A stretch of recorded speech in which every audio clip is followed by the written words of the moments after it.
Hi friends, I'm Inaya, and welcome to Circle of Life with Inaya. Today, I want to share something about motivation that almost nobody ever tells you. If you've ever felt like motivation is this mysterious force that sometimes lifts you up and other times disappears without warning, you're not alone. We all want that spark to push us forward, to help us chase our dreams, and to keep going when things get tough. But here's the truth.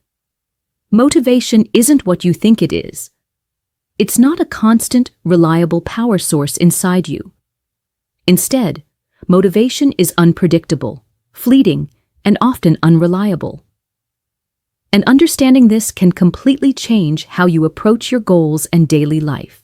You see, many of us believe that motivation is the starting point for action.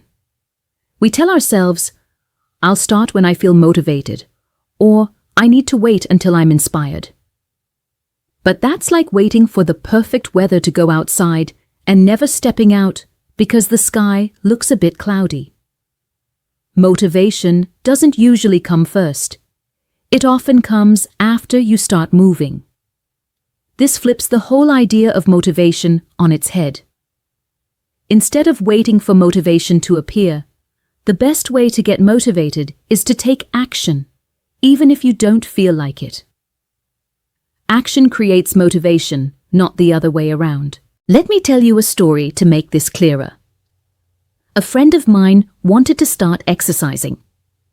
She kept waiting for the right moment when she felt motivated, but that moment never came. Days turned into weeks with no progress. One day, she decided to just put on her workout clothes and stretch for 5 minutes. That tiny action sparked something.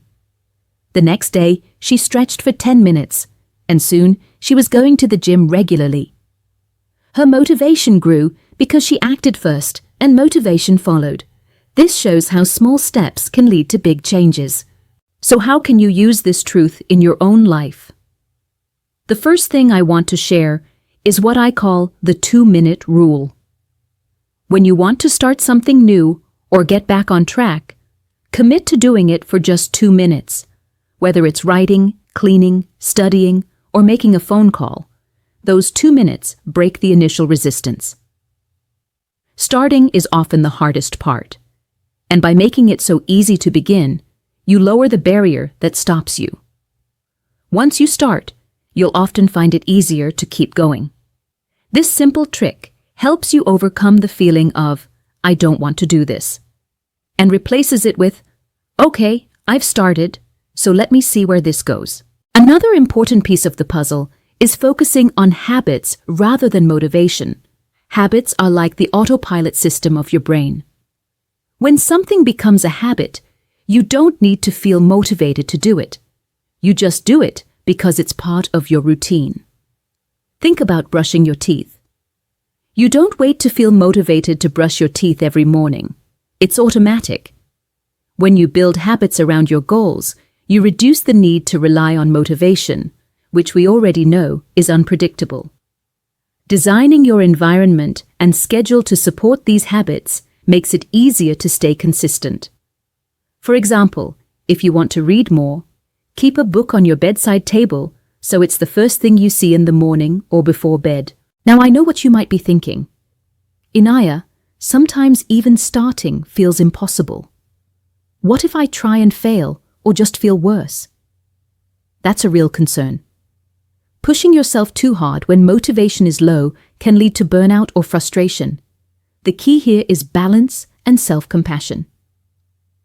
It's okay to have days when you don't feel like doing much.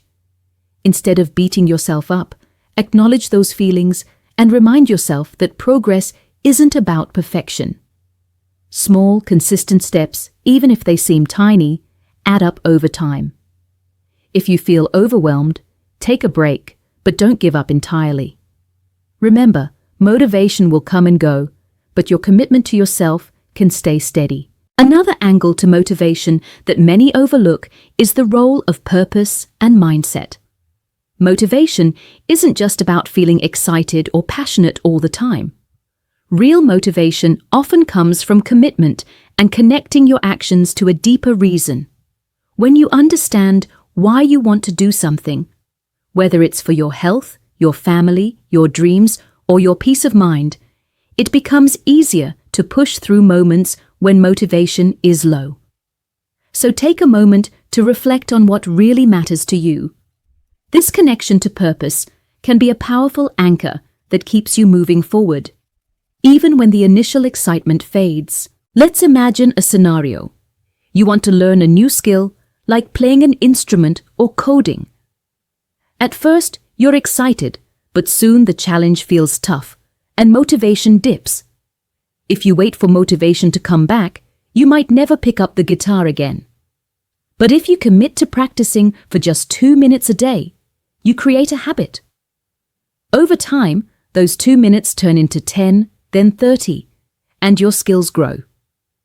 Your motivation grows with your progress because you're seeing real results.